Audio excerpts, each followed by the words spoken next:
आज से एक आपका साइंस पॉइंट में स्वागत है। आज से दैनिक जीवन में विज्ञान या सामान्य विज्ञान है वो लगभग सभी एग्जाम में इसके क्वेश्चन आते हैं। आज से अपन लोग प्रतिदिन इसका टॉपिक शुरू करेंगे पॉलिटिकल के साथ में। आज मैं ले रहा हूँ करंट विद्युत धारा। ठीक है, विद्युत धारा है ना। अब विद्युत धारा कहते हैं किसको, ये अपने को समझना है। ठीक है, और विद्युत धारा की इकाई क्या होती है, जो एग्जाम में क्वेश्चन आते हैं उन्हीं के अपन लोग चर्चा करेंगे। विद्युत धारा कहते हैं, इलेक्ट्रिसिटी कहते हैं, आवेश प्रभाव के दर को क्या बोलते हैं, धारा बोलते हैं। क्या बोलते हैं, धारा बोलते हैं। ठीक है, आई बराबर क्या हो जाएगा, आई बराबर क्यू बटा टी। ठीक है, आवेश प्रभाव के दर को क्या बोलते हैं, धारा बोलते हैं। ठीक है, अब सुनना, आवेश अपॉन समय, आवेश अपॉन समय। ठीक है, और आवेश का मात्रक क्या होता है, आवेश का मात्रक होता है कूलाम, लिख दे भाई। ठीक है, और ये समय को सेकंड में ले लेंगे। ठीक है, तो Q बटा टी यानी कूलाम बटा समय,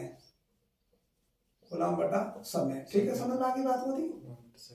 हाँ, कूलाम बटा समय बटा सेकंड दे दो, कूलाम बटा सेकंड। ठीक है, इसी को एम्पियर बोलते हैं। ठीक है नहीं। तो विद्युत धारा का मात्रक क्या है आपके, एम्पियर है। ठीक है, बात ऐसी समझ में नहीं। आगे चलना, आज मैं नॉर्मल चीजें जो एग्जाम आती है उस दृष्टि से मैं देखना चाहता हूं। एक आवेश होता है, आवेश समझा, Q बराबर NE होता है। ठीक है, आवेश बराबर Q। N क्या है, N इलेक्ट्रॉन की संख्या, ठीक है, और E क्या है, E है इलेक्ट्रॉन का आवेश है ना। किसका आवेश, इलेक्ट्रॉन का आवेश, और Q आवेश है। ठीक है, इसका मतलब क्या होगा, कोई भी आवेश नहीं इलेक्ट्रॉन के आवेश के पूर्ण गुणांक के रूप में रहता है।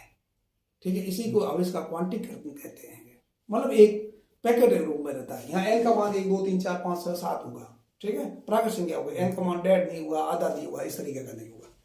कभी कभी क्वेश्चन इस तरीके का एग्जाम पूछ लेते हैं कि एक कूलाम आवेश में कितने इलेक्ट्रॉन होंगे, बात आई समझ में नहीं। इस तरीके क्वेश्चन आ जाता है। ठीक है, अब इस E का मान होता है 1.6 × 10⁻⁻19 कूलाम। ठीक है, ये पढ़ेंगे यहाँ पर कभी, है ना।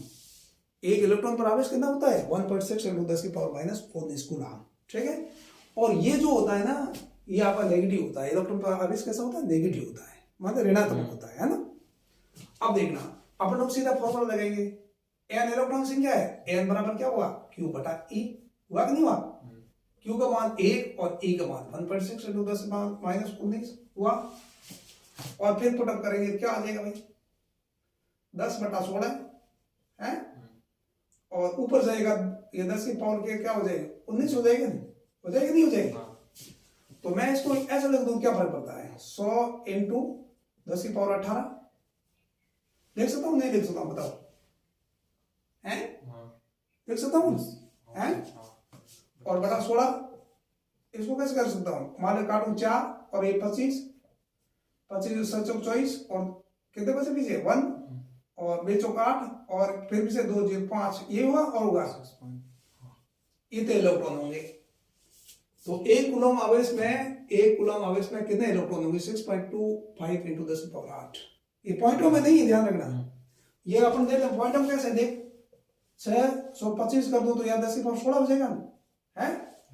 तो 10 की पावर 16 हो जाएगा, तो मैं इसको क्या करूँ, आप यहाँ 16 बिंदु लगा दो। ठीक है ना, इतने इलेक्ट्रॉन होंगे। तो इस तरीके का क्वेश्चन पूछते हैं, ये बहुत ज्यादा ही पहले पूछा करते थे। ये इसका भी अपना को ध्यान रखना है। पहले अपन सिंपल सा पढ़ना शुरू करते हैं, फिर आगे चलते हैं क्या होता है। ठीक है, अब मैं पहले एक चीज पढ़ना चाहता हूं जिसका क्वेश्चन अक्सर आता रहता है। एक क्वेश्चन आया था तुम्हारा अभी कि भाई किसी प्रतिरोध दुगना करते हैं, सॉरी प्रतिरोध की लंबाई दुगनी कर दे, किसी तार की प्रतिरोध लंबाई दुगनी कर दें। ठीक है, तार की लंबाई दुगनी कर दें और उसका क्रॉस सेक्शन एरिया है, यानी त्रिज्या है, अनुप्रस्थ काट की त्रिज्या को दुगना कर दिया जाए तो उसके प्रतिरोध पर क्या फर्क पड़ेगा। ठीक है, तो प्रतिरोध क्या होता है, पहले अपन लोग प्रतिरोध को देखते हैं। प्रतिरोध किसे कहते हैं, बोलो, रेजिस्टेंस। प्रतिरोध का मतलब होता है रेजिस्टेंस। रेजिस्टेंस किसे बोलते हैं, रेजिस्टेंस किसको बोलते हैं, धारा के प्रवाह में डाली जाने वाली बाधा को क्या बोलते हैं? रेजिस्टेंस बोलते हैं। ठीक है, विद्युत धारा के प्रवाह में डाली जाने वाली बाधा को क्या बोलते हैं? रेजिस्टेंस बोलते हैं, यानी प्रतिरोध बोलते हैं। और प्रतिरोध का मात्रा क्या होता है? ओम। धारा का क्या होता है? एम्पियर। ठीक है, समझ आ गया नहीं? और इसी प्रकार से आपका जो है आवेश का क्या होता है? कूलम्ब। ये नॉर्मल चीज ही पूछते हैं एग्जाम में, छोटे एग्जाम में से कुछ नहीं है। ये ओम हो गया। अब ये ध्यान रखना है, चालकता बराबर क्या होता है भाई? चालकता प्रतिरोध को मैं आर से लिख देता हूं, प्रतिरोध 1/R, आर मान प्रतिरोध। समझ आ गई नहीं आ गई? ठीक है ना? तो चालकता किसको बोलते हैं? आपको 1/, प्रतिरोध के व्युत्क्रम को चालकता कहते हैं। किसी तार का प्रतिरोध अधिक होगा तो उसकी चालकता उतनी कम होगी, होगी नहीं हुआ है? समझ आई बात को नहीं? आज का जो अपन पढ़ रहे हैं उसमें कोई सा तुम एग्जाम दोगे जिसमें साइंस आती है ना, तो उसके अंदर ये क्वेश्चन पक्का ही आएगा। ठीक है ना?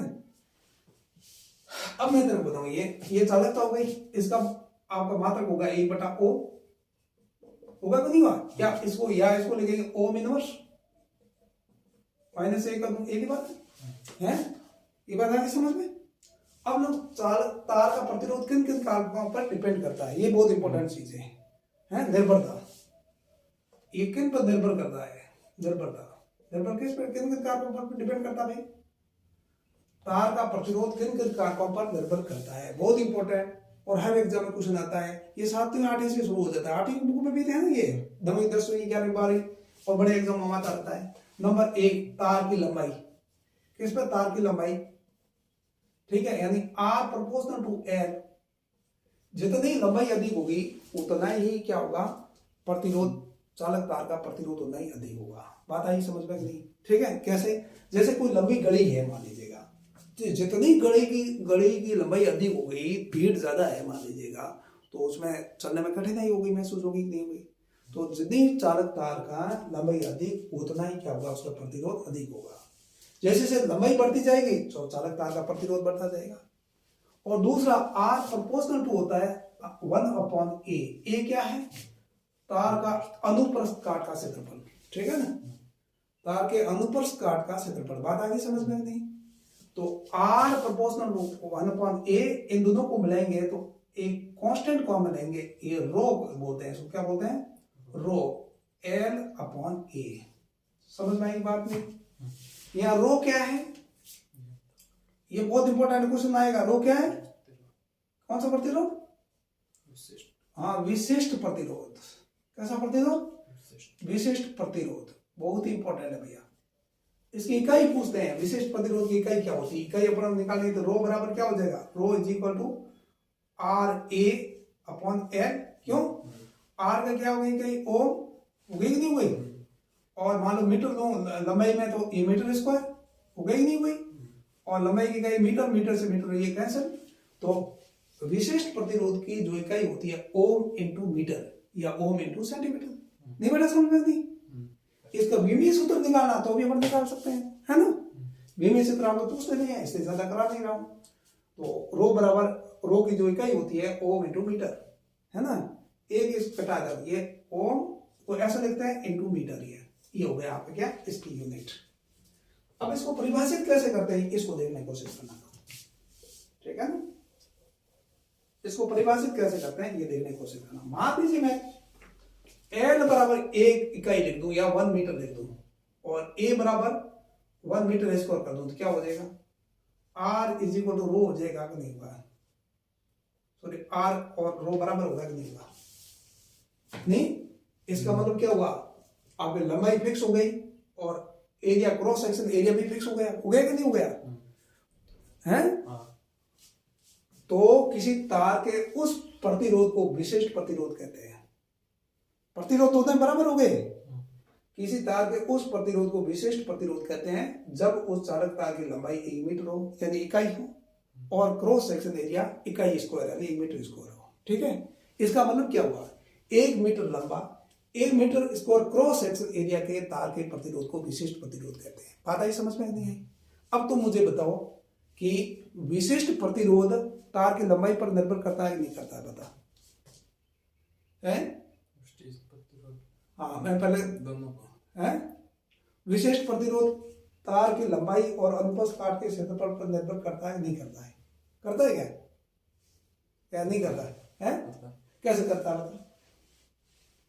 अरे देख, तार का चालक है ना, तार का जो प्रतिरोध है ना वो लंबाई पर निर्भर करता है, ठीक है, क्रॉस सेक्शन एरिया पर डिपेंड करता है, लेकिन विशिष्ट प्रतिरोध है ना वो इस पर निर्भर नहीं करता है। क्यों? क्योंकि लंबाई फिक्स कर दी ना और क्रॉस सेक्शन एरिया भी फिक्स कर दिया। समझ गए मेरी बात को? इसलिए किसी चालक तार का विशिष्ट प्रतिरोध चालक की लंबाई और क्रॉस सेक्शन एरिया पर निर्भर नहीं करता है। बात आई समझ में नहीं आई? क्यों नहीं करता भाई? इसलिए नहीं करता है क्योंकि उसकी परिभाषा भी यही है कि 1 मीटर लंबाई के तार 1 मीटर स्क्वायर अंतःप्रस्थ काट के क्षेत्रफल वाले तार के प्रतिरोध को ही विशिष्ट प्रतिरोध कहते हैं। बात आई समझ में नहीं? क्या आई? ठीक है, तो इसलिए ये मत करना ये कुछ नहीं का एग्जाम है, विशिष्ट प्रतिरोध के इस पर डिपेंड करता है, लंबाई पर डिपेंड नहीं करता और क्रॉस सेक्शन एरिया पर भी निर्भर नहीं करता। समझ गए बात को? नहीं आई? पक्की बात है। तो विशिष्ट प्रतिरोध किन कारकों पर डिपेंड करता है वो अपन बाद में देखते हैं, ठीक है ना। एक तो पदार्थ की प्रकृति पर निर्भर करेगा, लिख दो, पदार्थ की प्रकृति पर, ठीक है ना, पदार्थ की प्रकृति पर निर्भर करता है, ठीक है ना, पदार्थ कैसा है उस पर निर्भर करेगा। इस बात पर निर्भर नहीं करेगा कि इसकी लंबाई कितनी है, चौड़ाई कितनी है, क्योंकि विशिष्ट प्रतिरोध की क्या है परिभाषा, ये है कि 1 मीटर लंबा तार है और 1 मीटर स्क्वायर क्रॉस सेक्शन का तार है, उसका जो प्रतिरोध होगा उसको क्या बोलेंगे? विशिष्ट प्रतिरोध बोलेंगे। बात आई समझ में नहीं? ठीक है, तो मुझे ये बताओ तुम कि मुझे ये तो बताओ किसी चालक तार का प्रतिरोध अगर लंबाई दुगनी कर दी जाए, ठीक है, और क्रॉस सेक्शन एरिया वही रहने दिया जाए तो उसके विशिष्ट प्रतिरोध पर क्या फर्क पड़ेगा? है भाई? विशिष्ट प्रतिरोध पर क्या फर्क पड़ेगा? है कोई फर्क नहीं पड़ेगा। क्यों? क्योंकि विशिष्ट प्रतिरोध है चालक तार की लंबाई पर और उसके अनुप्रस्थ काट पर निर्भर ही नहीं करता। बात आई समझ में नहीं?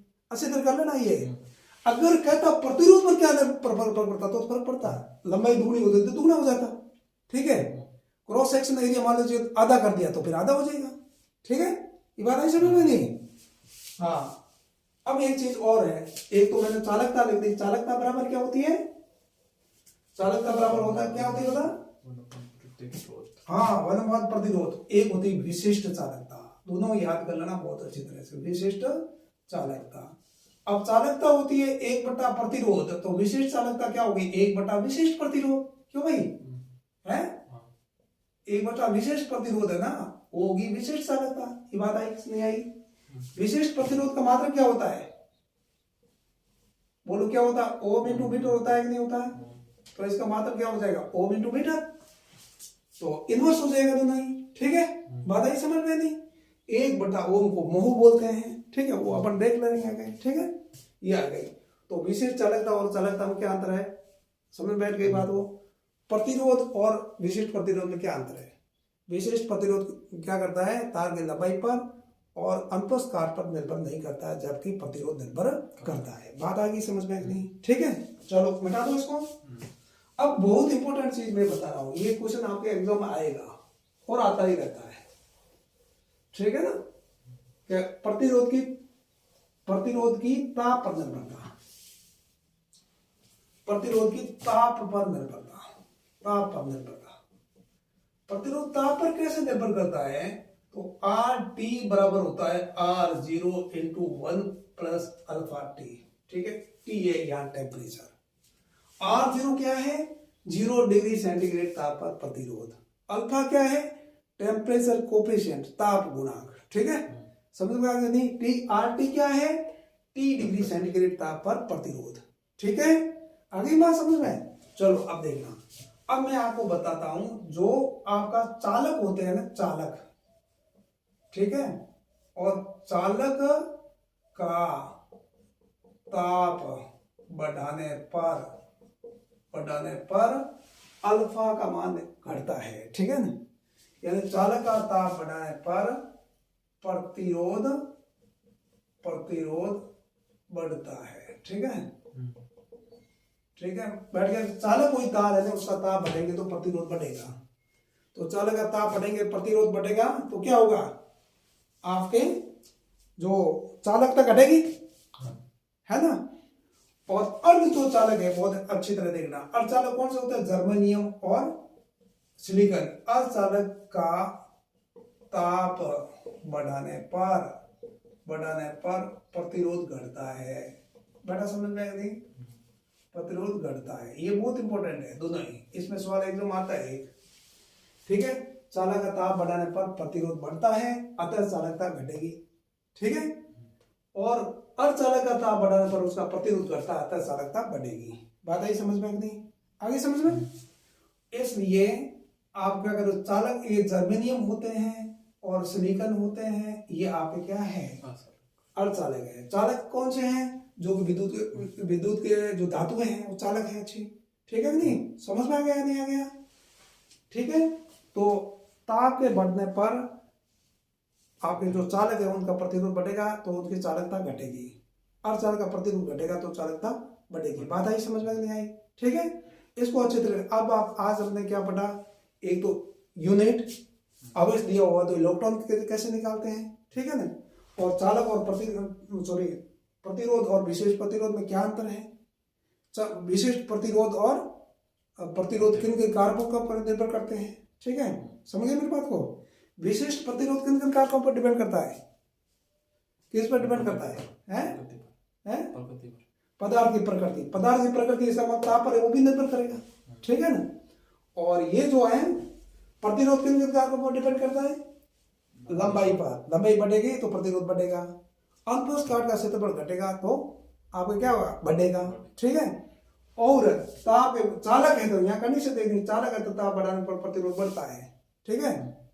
और अर्धचालक है तो बढ़ाने पर घटता है। कभी कभी उल्टा दे देते हैं पर ध्यान में नहीं रखते हैं कि चालक का ताप घटाने पर प्रतिरोध घटता है या बढ़ता है, तो उल्टा हो जाएगा, ठीक है ना। और यहाँ करते हैं अर्धचालक का ताप बढ़ाने पर प्रतिरोध घटता है तो घटाने पर क्या होगा? बढ़ेगा, ठीक है ना। ताप बढ़ाने पर प्रतिरोध बढ़ता है और अर्धचालक का ताप बढ़ाने पर प्रतिरोध घटता है, ठीक है। तो चालकता उल्टी हो जाएगी, प्रतिरोध का 1 प्रतिरोध बराबर चालकता होती है, ठीक है। बात आगे समझ में? ठीक है, ओके बाय। आज इतना ही, कल इससे अगले अपन लोग देखेंगे, ठीक है।